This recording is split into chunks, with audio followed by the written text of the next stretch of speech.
My next question is, Islam allows marriages, a husband to marry more than one wife, 4 wives. Is it compulsory to take the permission from the wife before marrying that second one?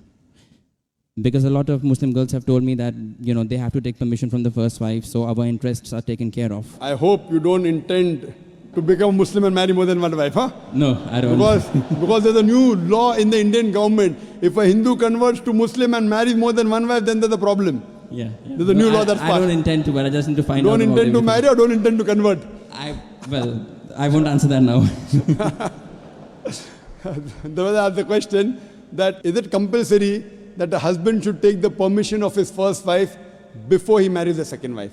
As a general rule, because it is mentioned in the Quran that a man can have more than one wife, it is not required for a man to take the permission of first wife, but it is preferably takes permission or at least informs her. Okay.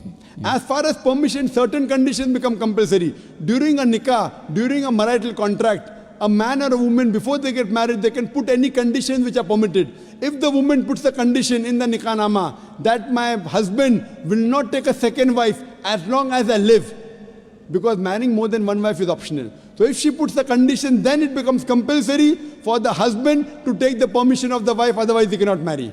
If this is not mentioned in the nikah nama, if it's not mentioned in the marital contract, it's not a must, it is preferable. Okay, Hope that answers the question. Thanks.